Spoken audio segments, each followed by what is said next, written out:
From Europa to Mars, the search for life in our solar system. You're listening to Are We There Yet? The radio show exploring space exploration. Hi, I'm Brendan Byrne. A mission to Jupiter's moon Europa launched last month and has begun its years-long journey to the icy moon. Its goal? Scientists are hoping to discover evidence that might point to signs of life underneath the moon's icy surface. We'll speak with University of Washington in St. Louis's Paul Byrne about how life could be possible so far away from Earth and in a very, very cold ocean. Then, scientists are trying to find signs of life a bit closer to home. A new study proposes life could potentially exist in pools of water under the surface of Mars. We'll speak with University of Florida's Amy Williams about these Mars theories and updates from the rovers exploring the Red Planet. That's ahead on Are We There Yet? Last month, a spacecraft launched on a long-duration mission to a moon millions of miles away from Earth. 3, 2, 1, ignition, liftoff. The mission is to Jupiter's moon Europa, and scientists want to know if the watery world beneath the icy crust could sustain life. But how could life thrive in temperatures so unlike our own planet? And how would a mission like Europa Clipper help us know? Well, here to answer that questions and talk about the science behind Europa Clipper is Paul Byrne, an associate professor of Earth, Environmental, and Planetary Sciences at Washington University in St. Louis. Paul, welcome back to the show. Great to be here. So decades of research and a handful of missions have provided quite strong evidence suggesting Europa may be one of the most promising places to sustain life. Let's first talk about the geological structure of this moon. What does it actually look like? All right, so Europa, it's a fascinating place, and it looks quite different to stuff we might be more familiar with in the inner solar system. So first off, it's a little smaller than Earth's moon, and it's very bright. And the reason it's very bright is because the outer surface, the hard shell, is made of water ice. So it's a water-rich body, and because it's orbiting Jupiter, so it's quite far from the sun, it gets only a few percent of the sunlight that we do here at Earth. The outer liquid layer has frozen, so the outer shell is solid ice. But we think that underneath that solid ice is liquid water. And then underneath that liquid water, which could be several tens of miles deep, so it's essentially a subsurface liquid water ocean, there is a rocky body, which is again slightly smaller again. And so this is a fascinating world. It's a type of world we call an ocean world, or sometimes an icy satellite or icy moon. So we use those terms kind of interchangeably. But basically, Europa is a place that is a little bit like, it's like our moon insofar as it is rocky, it is kind of small, it's orbiting Jupiter. But imagine the moon with a few tens of miles of ocean on top of it, and the top layer of that ocean is now frozen. And that gives you an idea of what we're talking about for Europa. So a crispy outer shell, soft middle, and then a crunchy center, if we're thinking about like Halloween candy, right? That is honestly, there are few geological concepts you cannot teach with food. That's a good way of thinking about it. I'm looking at an image of Europa, and it's pretty fascinating. There's like these scars all across it. What are these kind of striations on the surface of it, or what appears to be the surface of it? They are cracks, as far as we can tell. These are fractures in the ice shell, and many of them are kind of orangey. The shell itself is sort of whitish, and I say that it's water ice. It's probably not pure water ice. There's other stuff like ammonia mixed into it. But then you have these fractures, and there's thousands of them. I mean, there's generations of them. There's fractures that go one way, and then underneath them you can see fractures going another way. And there's even this kind of weird sort of fracture we call a cycloid, which looks like someone was doodling on the shell. Now, to be clear, we do not think anybody or anything doodled on the shell. What a bummer. I know, right? Probably not aliens, right? But the thing is, there are these really interesting fractures. These fractures often look a little different in color to the rest of the shell. We think these fractures may actually be filled with an organic material that potentially has even been sourced from the ocean underneath. Now, we have pretty big and important questions about Europa, and one of the biggest questions is there a habitable environment inside this moon? And the reason we ask that question is the current thinking we have for life as we know it. But life as we know it requires, we think, water, some kind of organic chemistry, because we're made of organic compounds, and an energy source. And in the case of Europa, we strongly suspect the presence of this liquid water ocean. So that's the water box checked. And if there is potentially organic material inside the moon that may be, for example, making these fractures give the kind of characteristic orange color that they have, well, then maybe that's the second box, the organics check. And then that really just leaves the energy question. Is there some source of energy? Is there some kind of engine that could be enabling chemical reactions to happen in the presence of water that might have in the past or even today led to life? And so that's one of the big questions that we have for Europa. And it's why there's so much focus on this moon. There really has been since we came to understand it properly way back when Voyagers 1 and 2 flew past Jupiter in the 1970s. When you mention an energy source, what would that be? Like, what is that on Earth, and what would a comparison be on another celestial body? Overwhelmingly, the way chemistry works, the way life chemistry works on Earth is using photosynthesis, right? It is why most of our vegetation is green. It's basically taking in sunlight and it's able to convert that into energy. The problem is that if you are underneath a thick carapace of ice and then at the bottom of a deep ocean, sunlight's not going to be something you could rely on. But we also know that there are environments on Earth that are not photosynthetic, they are chemosynthetic. They rely on chemistry. We know these environments exist, say, in the deep ocean. They occur in what we call hydrothermal vents. And so there are places on Earth where we know that life thrives in the absence of sunlight. So that's raising the question. And we came to really understand these environments in the 80s when we began to discover these things. And since then, we've learned a great deal about how many there are and how they work and the chemistry that's required to keep them going. But it raises the possibility that, maybe just because these worlds are far away from the sun, they have an outer shell that prevents light getting to the interior. Maybe they don't need light in the same way that most life on Earth on the surface needs light. Maybe they need some kind of chemistry, and maybe that chemistry is happening deep inside Europa. These are big unknown questions, and we're not necessarily going to get an answer to all of these questions with this new mission, Europa Clipper, but it's setting the stage for us to be able to get a better idea of what this moon is like, what its interior probably is, and then from there we can begin to ask more serious questions like, could there be an environment deep inside this moon on, say, the ocean floor where the rock is in direct contact with water? Is there some energy source that may be akin to the kinds of hydrothermal systems we see deep in the ocean floors on Earth that potentially are supporting environments where there could be life? Paul, what is really, really exciting about this mission to you? First off, it's worth saying that although we know a fair amount about Europa, that information comes from missions that either flew past Jupiter or maybe orbited Jupiter, but flew past Europa. We've never had a dedicated mission that's focused just on Europa. And that's because it's hard to get a mission out there. It's expensive. The flight time it's a long time. Now, Europa itself is also a very difficult place to study because it's deep inside Jupiter's very strong magnetic and radiation fields. And that means that Europa Clipper itself will not actually orbit Europa. If it did, it would only last a couple of months before that radiation fries all the electronics on board. And so what Europa Clipper is going to do is it's actually going to orbit Jupiter, but it's going to do several dozen flybys, very, very close flybys, in some instances getting as within about 10 miles of the surface, where it's going to be able to swoop down low, take images of the surface, take geophysical measurements, take chemical measurements. There's a possibility that there are plumes coming out of Europa that could actually be that subsurface ocean coming out into space.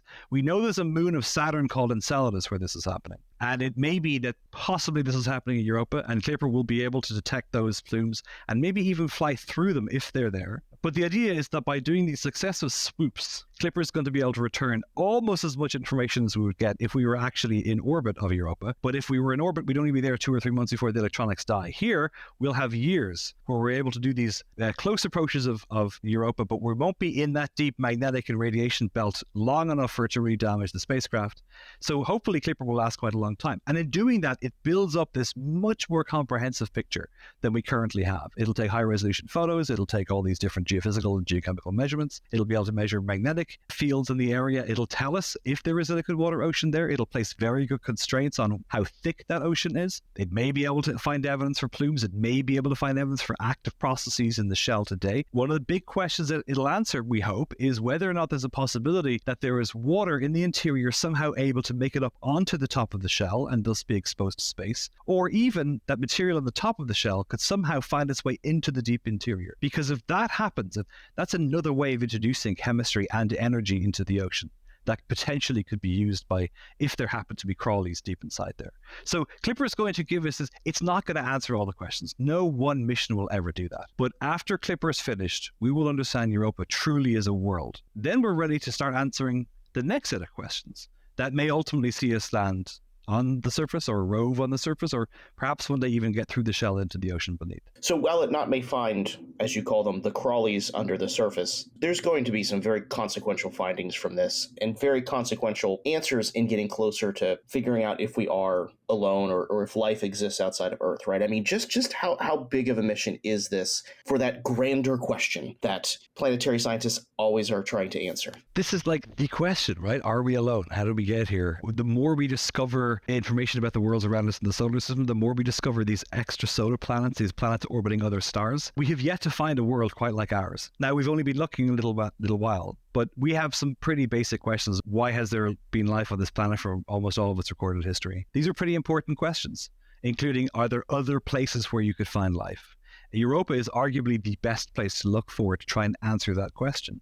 And to your point, yeah, we're not probably going to find crawlies with this mission, but let's say we find information from Clipper about Europa that tells us that Europa is a very promising habitable environment. Well, then that opens up not just Europa, but potentially other moons in our solar system and even bodies orbiting other stars. Or let's say we find out that for some reason or other, there really isn't a good chance of there being a habitable environment, much less life, inside Europa. That tells us something just as important. It might tell us that perhaps you need a large rocky planet like Earth for there to be an environment that can remain habitable and sustain life over geological time. I mean, these are basic questions that we really don't know the answer to. Paul, at the start of our conversation, you mentioned the geology of Europa and describing it as an ocean world. Obviously, those are the reasons why we are excited to get there and make these observations, but is an ocean world like Enceladus common in our solar system, or is this kind of a rare place for us to be visiting? You know, this is something that I don't know we have a good answer to yet, but the last few years in particular has been a renaissance of understanding the idea that liquid water is actually probably really common in the solar system. And in fact, although Europa is a little bit smaller than our moon, it has more liquid water than all of our oceans combined several times over. It may be that there are other places. There's another moon also orbiting Jupiter called Ganymede. In fact,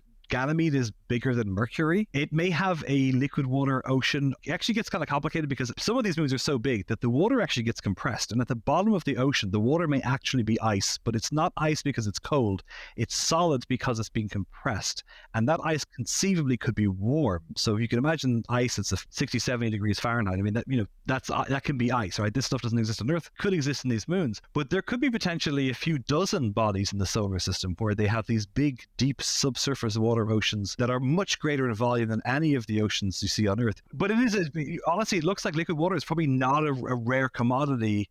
I mean, okay, on Earth, fresh water, it's a different conversation, right? But in terms of solar system stuff, yeah, there could be dozens of these bodies in this and potentially other planetary systems too, where liquid water oceans underneath an ice shell are actually common. Fascinating. Finally, Paul, these are all really, really exciting aspects of this mission, but we have to wait quite a bit of time before we're going to get any of this data back, right? When will we start learning more about Europa once Clipper gets there? Right. So late this decade is when Clipper is going to get there, but it's going to take a while. So it takes a long time to get to Jupiter because we don't ever go anywhere in a straight line. That's not how we use orbital dynamics. So basically, it's a little bit like if you're trying to throw a football to someone in the end zone, the other end of the field, you have to sort of anticipate where they'll be by the time the ball gets there. So that's basically how we navigate in deep space. So Clipper is going to make this kind of fairly complicated pattern. It's actually going to come back to Earth before it gets a gravity assist to go out and catch Jupiter. So it takes about 5.5 years to get there. But it's going to get there late this decade, and then it's going to take a while for it to enter into Jupiter orbit first, and then for it to basically be able to configure itself to start doing these close flybys. But, you know, the idea of flying a mission to Europa and trying to answer these questions goes back 20, 30 years. Us planetary scientists have to be a patient lot. You know, we'll be watching the spacecraft as it's flying. So far, it looks like it's healthy. It'll make its way out of Jupiter slowly. It'll basically be climbing uphill as it's going away from the sun, ultimately to reach orbit into Jupiter and then to fly by around Europa. In the next 6 years, we will start to get these data back, and they will come down like a fire hose once they do. And very quickly, we will start to make some profound discoveries. It'll be worth the wait. Hang in there a little longer. I will try to practice patience like a good planetary scientist, Paul, and I will wait. We've been speaking with Paul Byrne, Associate Professor of Earth, Environmental, and Planetary Sciences at Washington University in St. Louis. Paul, always a pleasure to have you on. My pleasure, Brendan. Thank you. Good chatting with you. Still to come, life on Mars, googly eye eclipses. We have a certain concept of what an eclipse should look like, right? A partial eclipse versus a full eclipse. But when you think about the very relatively small moons that orbit Mars, you don't get the same kind of coverage that you do with our moon from Earth. And so, yeah, you get an eclipse, but it is basically, one of these irregularly shaped moons. That's ahead on Are We There Yet?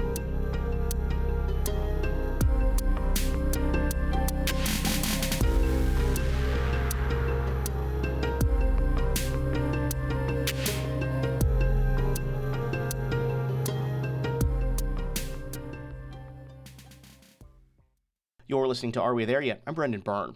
We're now turning our attention to Mars, where scientists are on the hunt for signs of ancient life. As we continue to probe and rove the surface, more evidence suggests life could exist on the rocky surface. A new research study from NASA scientists suggests that there is a possibility microbes could find a home in pools of water underneath the surface. Our producer Marion Summerall spoke with Amy Williams, an astrobiologist at the University of Florida and a member of NASA's Mars science team, about that possible life on Mars and an update from the rovers exploring the Red Planet. Here's part of that conversation now. Amy, welcome back to the show. Thanks so much for having me back. Amy, we've been asking if there's life on Mars for decades now, but some new research shows that there could be life under the surface of Mars, right? We're talking about water. Absolutely. So I would actually even adjust your statement to say not just looking for life on Mars for decades, but I would say really, centuries, right? As soon as we realized Mars was another world, we've been kind of like looking at it and asking, could life be there? Like this is like what Schiaparelli's Canale were like on Mars, right? Wondering if there's a civilization there. So, I mean, it's truly a question that just sticks with us.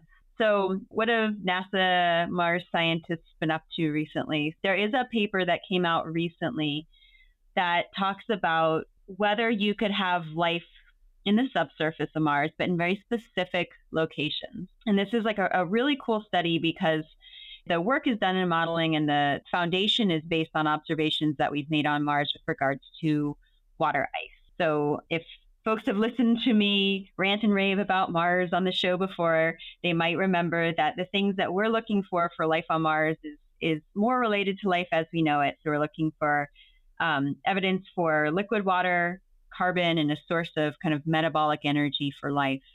And so this whole story is based around the presence of that liquid water. And so what the study was describing is they've modeled that you could have a water ice, which we know exists on Mars.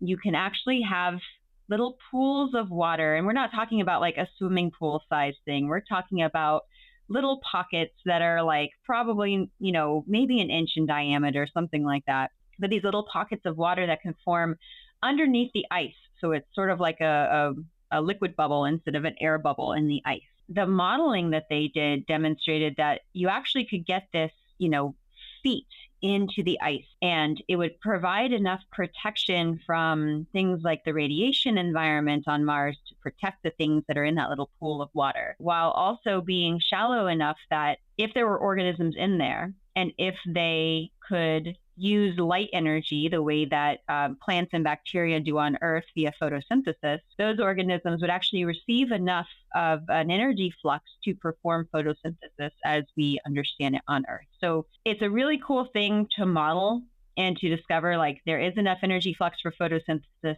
actually at depth. You don't have to be on the surface if you're in water ice, but it's also, of course, making many assumptions like that there is or was life on Mars, which you all know I think about a lot. And then, whether it developed photosynthetic capabilities and if it happens to be present in these little kind of remnant water ice regions on Mars. So a lot of assumptions, but it's really cool to kind of see like how far can we push what we think life can do, at least life as we know it. How far can we push that to make interpretations about where to look for life? So I want to make sure I have this right. So these small pools of water are kind of pockets in the ice.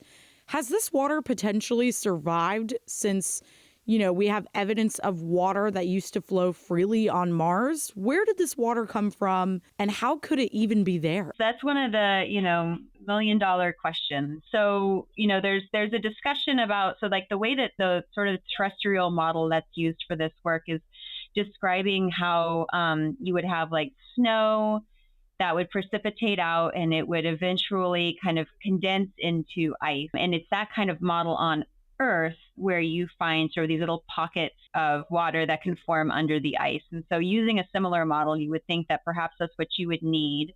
I would imagine you don't necessarily have to have snow have formed this and it be, billions or even millions of years old. This may be some of just that residual water ice. Obviously, water has been very slowly cycling on Mars. Even with its really limited hydrologic cycle, it does still exist, just not normally in a liquid water form. It's normally in ice or it's in water vapor. So is it the same water from ancient times? Generally been cycled through in the same way that our oceans or the water on our Earth that's been on our Earth for billions of years as well. But it's probably undergone some type of cycling. So, what you're looking at is maybe if something is blown in with the wind and settled into the ice and sort of become entrained in it. I want to pivot this conversation and check in on our favorite robot friends on Mars. What is going on with Curiosity and Perseverance? So it's so funny because, to me, I'm like, yeah, we're just rolling along on Mars. But then I have to stop and say, like, yeah, we're roving on Mars. It's still incredible. It's really more than a decade later for Curiosity. And I still have to remind myself, like, think about how profound that is to be able to say that we sent robots to another world and they're operating and they have been for more than a decade. It's so cool. So what are they up to? We're always collecting data with both of the missions. Curiosity is still exploring sort of this upper range of a place called Geddes Vallis and the sulfate-bearing unit in Gale Crater. We roll a little bit slower these days than we used to, going up steep slopes and just being careful of how our wheels are wearing. And, it's sort of like the human story. As you get older, you maybe move a little bit slower. But we are climbing Gale Crater, continue to do so, and exploring sort of this really interesting exposure of rocks that indicate that Mars underwent this, massive drying, I don't even want to say event. It's really like sort of the drying out of Mars is likely what we're seeing here. And so, yeah, just slowly trundling along and collecting kind of contact science on our way up as we're trying to understand a little more about the details of what these rocks are made of and how they formed. And then with regards to Perseverance, you want to talk about steep slopes. We've been climbing out of Jezero crater. We're on the crater rim. And it's so incredible to kind of look back at our images and look at our rover tracks and how steep the slope is that we're actually climbing. And so we have to be kind of, careful, just like you would slip down a slope if you're climbing up in the mountains. We just have to be very careful about how we drive. And if you get into sand, you need to be careful you can't slip.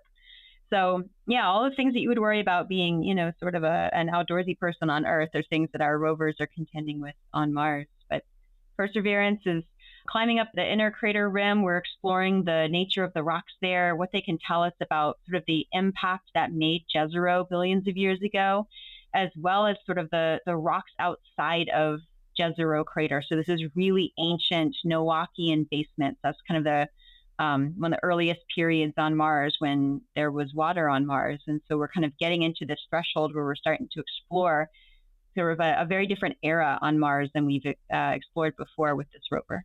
Aside from the possibility of life on Mars and exploring craters, Perseverance has also captured a really cool image recently, a googly eye eclipse. Tell me a little bit about this image and the solar eclipse. Oh, well, so if you think about kind of where Earth and our moon are relative to our sun, you think about the relative size of our moon to our sun, we have a certain concept of what an eclipse should look like, right? A partial eclipse versus a full eclipse. But when you think about the very relatively small moons that orbit Mars, you don't get the same kind of coverage that you do with our moon from Earth. And so, yeah, you get an eclipse, but it is basically, one of these irregularly shaped moons covering a portion of the sun. So it's a really cool way, I think, for me to kind of step back and be like, if I were a Martian, that is what an eclipse would be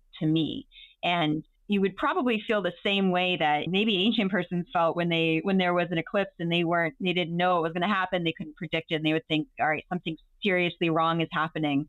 It shouldn't be dark like this, right?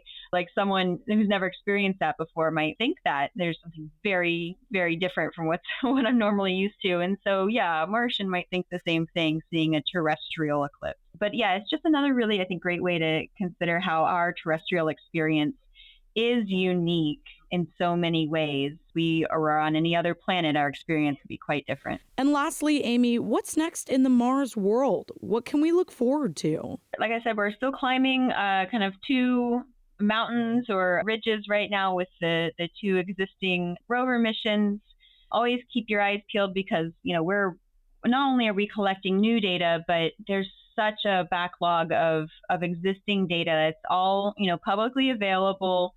And so our scientists are actually going back through older data and exploring, what can we say about this or that data set that we really haven't had time to dig into before. There's so much data. There's so little time. There are lifetimes of research to complete on all of the information we've returned from just these 2 rovers. So we keep your eyes peeled for, as we continue exploring outside of Jezero with Perseverance. I think we're getting into a really unique landscape and geology that we just haven't really explored before. And I think it'll give us a lot of insight into both, the samples we want to collect from our sample return and maybe where future missions would want to explore as well.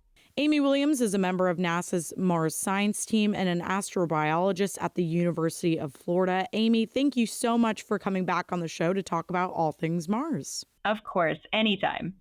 Turning gears once again, it's Election Day here in the U.S., and many people have already voted before Election Day by mail-in ballots. Well, that voting preference has been extended to people off this planet. NASA said the 4 U.S. astronauts currently aboard the International Space Station intended to cast their absentee ballots from orbit. Voting off-planet has occurred for more than 2 decades, just a little more complicated than a mail-in ballot. Digital ballots are securely sent to and from the station and then to supervisors of elections back here on Earth. We spoke with veteran NASA astronaut Nicole Stott, who voted from space in 2009. She said it was an easy process. Worked great. We tried to give ourselves the same experience we might have if we were going into the polls at home. And so we set up 2 floating voting stations with like a little screen in between us and our computers on their stands and labeled them, port and starboard voting booth. The one thing missing? One of those I voted stickers. We'll post our story from the last presidential election in 2020 about the history of voting from orbit. Check our website, cfpublic.org/Are We There Yet? That's going to do it for this week's show. If you're not already, be sure to subscribe to the show's podcast feed so you never miss an episode. You can do that on Apple Podcasts, Spotify, YouTube, or wherever you get your podcasts. Stay connected with the show. Be sure to follow us on social media. You can find us on Instagram and Facebook. We're at AWTY_Space. And if you've got an idea for a future episode of the show, or you want to join us as a guest, reach out. We're at Are We There Yet? at cfpublic.org. For space coverage online, visit cfpublic.org/space. Are We There Yet? Is a production of Central Florida Public Media. Our producer is Marion Summerall. Our intern is Jenna Weiss. Editorial guidance from LaToya Dennis. Support for Are We There Yet? Comes from our listeners. Until next week, I'm Brendan Byrne. Thanks for listening.